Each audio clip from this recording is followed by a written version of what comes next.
dan juga tidak mungkin saya bisa tahu, apalagi tidak mungkin untuk saya tahu, meskipun disebut bahwa ini adalah oleh-oleh. Ibu bapak dan saudara, terhadap fakta ini memang saya coba kemarin ketika kita ajukan permohonan peninjauan kembali terhadap kasus ini. Saya minta salah seorang mama dari Sumatera Barat ini untuk mencoba membuat keterangan apa sih fungsi dan bagaimana cara hadiah itu diberikan dalam masyarakat ini. Karena ibu bapak dan saudara-saudara, yang saya lihat betul sekarang ini kekerabatan, ketentuan-ketentuan kebiasaan dan adat istiadat kita itu yang sekarang dicoba dihilangkan, diputus dengan ketentuan-ketentuan hukum yang sekarang berlaku di Republik ini. Ada satu penelitian di daerahnya Pak Bitan itu yang dilakukan oleh orang dari Inggris kalau saya tidak ini. Yang terjadi sekarang ini ketika orang punya sesuatu, sejak ada undang-undang KKN, punya beli barang sesuatu, pasti akan dicurigai itu hasil KKN. Nah, melihat kondisi seperti inilah, maka kami coba kemarin ke KPK. Kita coba ingin lihat ini, kita bedah ini menurut budaya orang Minang. Membeli ini terbit, kemudian saya melibatkan diri dalam eksaminasi atas putusan ini. Saya dihubungi oleh seseorang laki-laki mengaku utusan keluarga Pak Irman Gusman dan bertanya apakah Pak Irman berkenan untuk ketemu Pak Irman di lapas Sukamiskin. Oh, tentu saja. Beliau sahabat saya waktu saya ketua KY, beliau ketua DPD di zaman Presiden SBY. Jadi saya bersedia, ada apa Pak? Bapak itu tidak akan saya sebutkan namanya karena Bapak itu sudah bagian dari masalahnya program ini. Saya bilang, saya masuk ke lapas dengan berbagai prosedurnya. Pas asar, saya ikut sholat berjamaah di masjid lapas. Kemudian setelah itu saya ngobrol dengan Pak Irman. Tidak hanya Pak Irman, tetapi di situ ada Pak Patrialis Akbar, ada Pak Surya Dharma Ali, ada Pak Anas Urbaningrum, dan ada Pak Rudi Rubiandini, mantan wamen SDM. Kami bertempat ngobrol di gazebo beliau. Dan Pak Irman terbuka cerita, Pak Irman, saya ingin meminta Pak Makdir, Pak Dr. Makdir Ismail, tadi yang bicara, untuk mengajukan PK. Tolong sebelum mengajukan PK, putusan saya dibedah terlebih dahulu. Pak Irman bisa menemukan siapa LSM perguruan tinggi yang bisa membantu saya. Saya berpikir di Unpad tidak ada, di mana-mana tidak ada. Saya punya guru yang sangat saya hormati, Profesor Ismi Warasi Pujirahayu, mantan promotor saya di Undip. Di Undip itu guru besar pidananya banyak.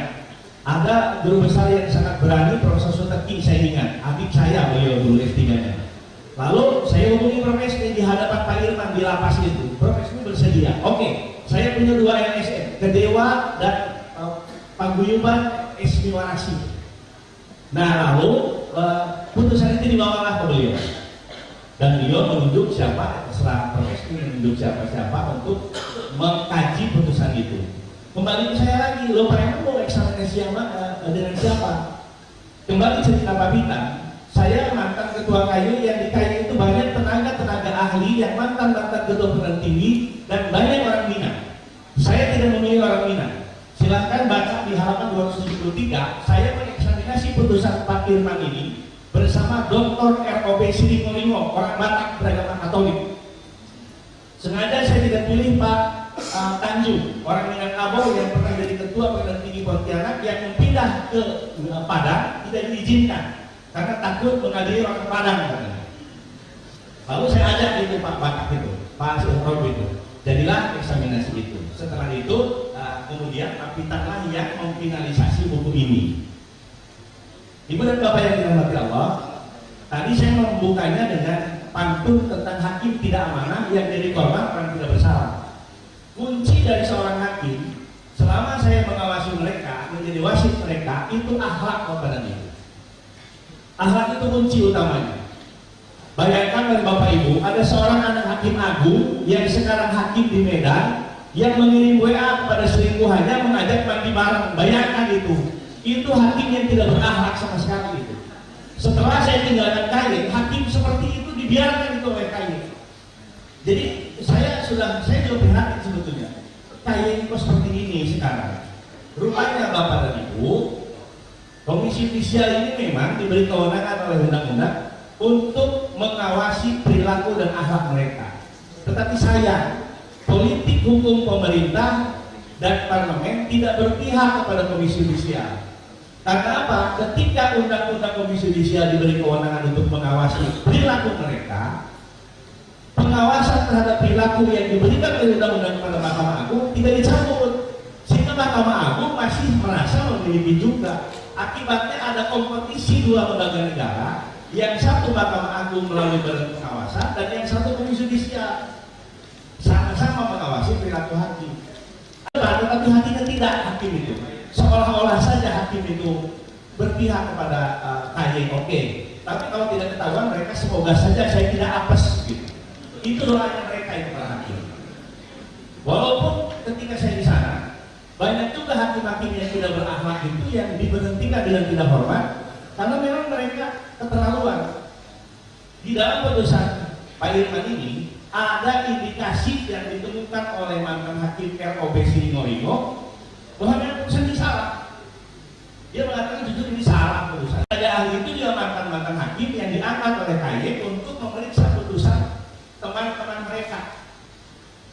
Nah, dari putusan yang keliru itu, istilahnya Pak Abbas Sakit itu mantan hakim agung yang pernah di KY bersama saya, ayahnya Pak Abbas, itu mengatakan begini, untuk mencari kebusukan akhlak hakim itu, baca saja putusannya. Kalau putusannya pertimbangannya tidak sesuai dengan apa yang seharusnya dia pertimbangkan, sudah itu busuk itu belakang hakim.